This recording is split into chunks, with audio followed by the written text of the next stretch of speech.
Justin Brownlee pa rin ang naturalized import ng Gilas next window. Sino nga ba itong bagong import ng Barangay Ginebra na si Riley Grigsby? Kayang mabigyan ng kampyonato ang Ginebra?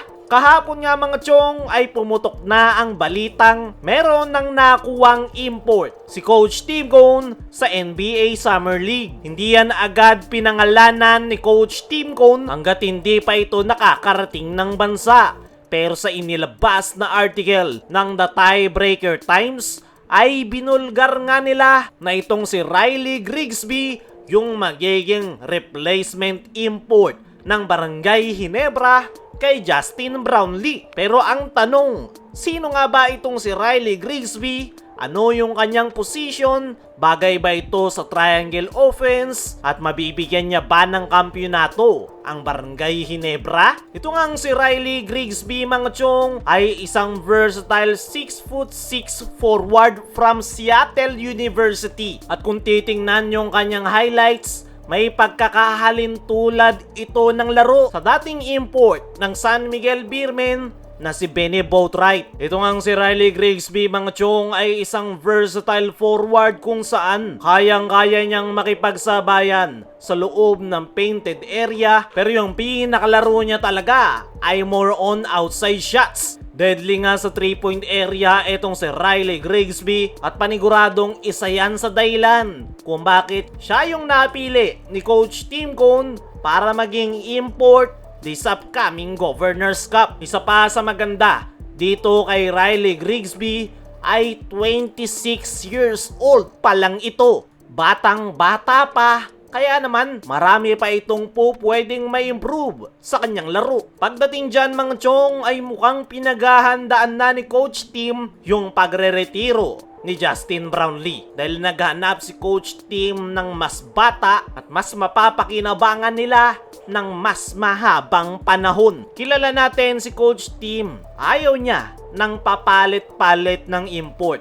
Kaya naman, kung talagang mag-fit itong si Riley Grigsby sa Barangay Ginebra, ay paniguradong ito na yung susunod sa yapak ni Justin Brownlee na magiging resident import ng Barangay Ginebra. Pero as of now, nilinaw ni Coach Tim Cone na replacement import lang muna itong si Riley Grigsby. Dahil ang pinaka-priority pa rin daw nila ay si Justin Brownlee. At once na makarecover si JB, ay agad nga daw nila itong i-activate sa kanilang lineup. Pero para sa akin mga chong, yung pagkuha ni Coach Tim Cone dito kay Riley Grigsby ay ang sign na papalitan na nila si Justin Brownlee. Siguro haantayin na lang ng Ginebra na magretiro si Justin Brownlee bago nila i-confirm na itong si Riley Grigsby na yung magiging panibagong resident import ng Barangay Ginebra. Sa ngayon ay mayroon na lang 1 hanggang 2 taon si Justin Brownlee sa kanyang basketball career.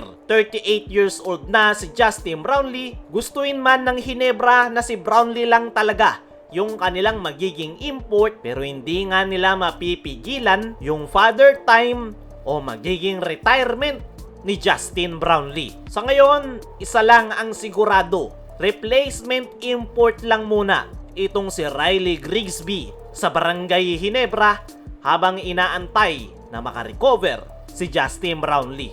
Pero once na mag-retire na si Brownlee in 1 to 2 years, ay naniniwala ako na ito nang si Riley Grigsby yung magiging permanenteng import ng Barangay Ginebra at paniguradong mas matagal itong mapapakinabangan dahil 26 years old pa lang ito. Samantala, Justin Brownlee pa rin ang naturalized import ng Gilas next window. Kumpirmado na nga na hindi si Justin Brownlee ang magiging import ng Barangay Ginebra ngayong Governor's Cup. Hindi nga makapaglalaro si Brownlee dahil sa multiple injuries na kanyang iniinda. Marami rin ang nagtatanong kung papalitan na din daw ba si Justin Brownlee bilang naturalized player sa Gilas Pilipinas. Mismong si Coach Tim ang sumagot niyan sa kanyang naging latest interview na as of now, si Justin Brownlee pa rin daw yung kanilang magiging naturalized player next window this upcoming August dahil by that time ay na-expect nila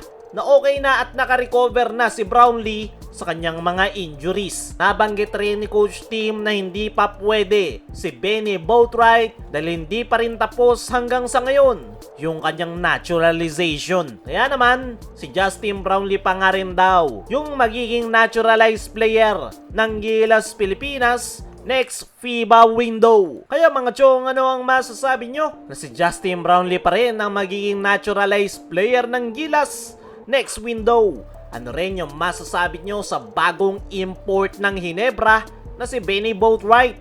I-comment mo lang dyan sa ibaba.